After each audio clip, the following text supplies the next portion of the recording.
Salam, kanalıma xoş gəldiniz. Bu videomda sizlərlə kokoslu paxlava hazırlayacağım. Çox yüngül, dadlı, ləzzətli bir paxlava alınır. Öncə şərbətini hazırlayıram ki, paxlavanı hazırlayana kimi şərbətdə soysun. 2 stəkan şəkər tozu, 2 stəkan da su əlavə edirəm. Qoyuram ocağa. Qaynamağa. Qaynara düşdükdən sonra 5 dəqiqə qədər az xodda qaynadırıq və üzərinə 1-2 dilim limon əlavə edirəm ki, şərbət xarlaşmasın. Əgər limon yoxdursa, çay qaşığının çox az ucunda limon duzu da əlavə edə bilərsiniz. Bir də paxlavanı bol şərbətli istəyirsinizsə, 3 stəkan şəkər tozu, 3 stəkan su əlavə edin. Kokoslu paxlava şərbətli yağı canına çox çəkir.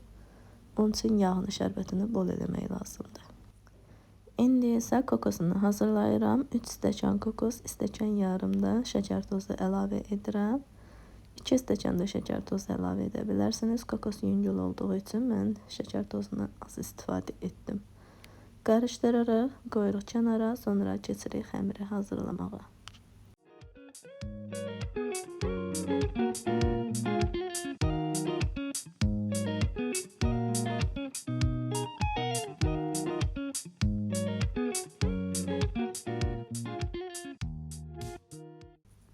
Şərbət də artıq hazırdır. Kənara qoyuram soyusun.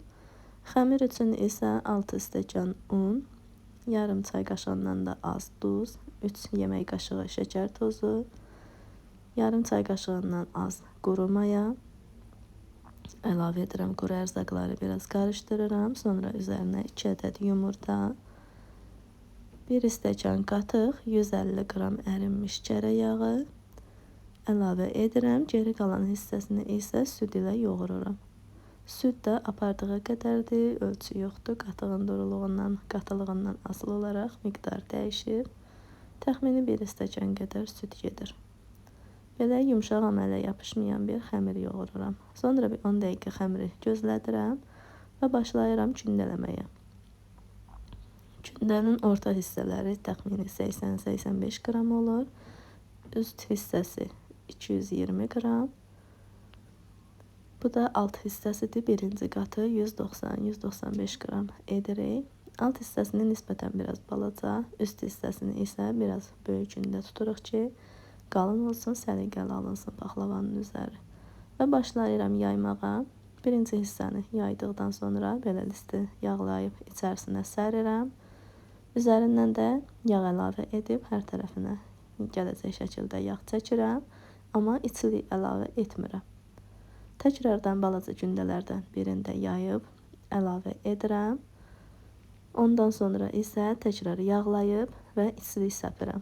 Bu qayda ilə ta ki axırıncı gündədən bir gündə əvvələ qədər yağlayıb içli əlavə edirəm.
Və bu da ən son qatdan bir öncəki qatıdır. Buna da sadəcə yağ əlavə edirəm, içli əlavə etmirəm. İndi isə başlayıram qalın gündəni yaymağa. Onu yayarkən elə yaymalıyıq ki, üzərində qırış falan elə də olmasın. Paxlavanın üzəri səliqəli alınsın.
Və beləcə yaydıqdan sonra hər tərəfini səliqəyə salıram.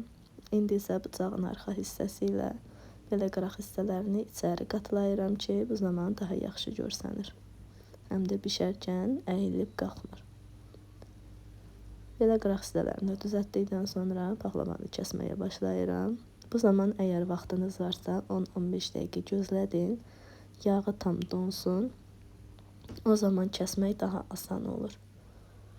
Kəsməyi də ki, istərsəniz, əgər əliniz öyrəşibsə, xətt çəkmədən kəsə bilərsiniz. İstərsəniz də öncə xətt çəkin və yaxud xəttkeşdən istifadə edin. Onda daha düzgün alınır.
İndi isə yumurtasını çəkirəm. 1 ədəd yumurtanı ağlı sarılı qarışdırdım. Rayon yumurtası varsa onun etməyiniz daha yaxşıdır. Rəngi tünd olur. Olmazsa da istərsəniz qida boyası əlavə edə bilərsiniz, portağal rəngi. Çox az miqdarda əlavə etməlisiniz ki, rəngi tünd olmasın. Və yaxud da ladi yumurtadan istifadə edə bilərsiniz. Belə 2 qat, 3 qat çəkirik ki, rəngi daha yaxşı alınsın.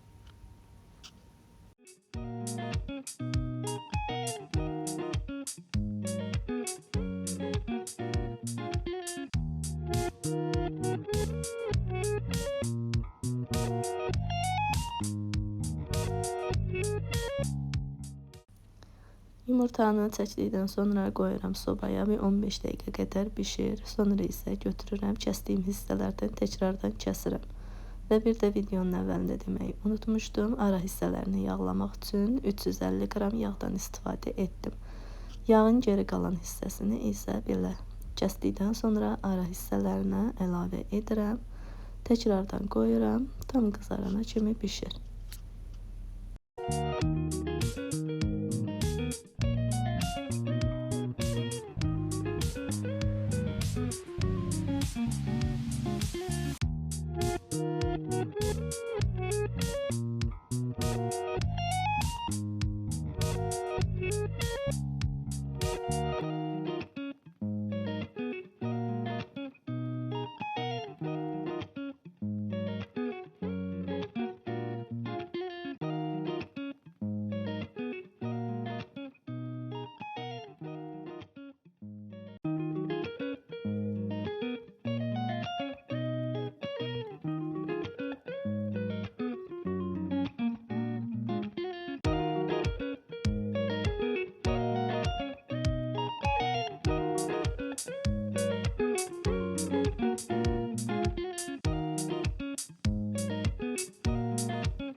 Artıq qızardı. Mən gecə hazırladığım üçün gecə çəkilişidir deyə üzəri tam yaxşı görsənmir, amma çox qəşəng qızarmışdı. Videoda göründüyündən daha yaxşı idi. İndi isə şərbətini əlavə edirəm. Şərbəti istəsəniz bişməyinə 1-2 dəqiqə qalmış götürün sobadan fırça vasitəsilə şərbətdən üzərinə çəkin paxlavanın, təkrar qoyun sobaya 1-2 dəqiqə qalsın, götürün. Sonra isə tam şərbətini əlavə edin. O zaman daha parıltılı olur. İstərsəniz də elə sobadan götürüb beləcə şərbətini əlavə edin. 1 saat qədər heç deyilsə gözlədin. Əgər vaxtınız varsa daha artıq gözlədin ki, şərbəti tam canına çəksin, bərkisin. Sonra isə nuş edin. Əgər reseptimi bəyəndinizsə kanalıma abunə olmağı, like etməyi unutmayın. Çox dadlı da ləzzətli, yüngül bir paxlavadır. Sizlər də bayram ərəfəsidir. Yeni il süfrələrinizi bu paxlava ilə bəzəyə bilərsiniz.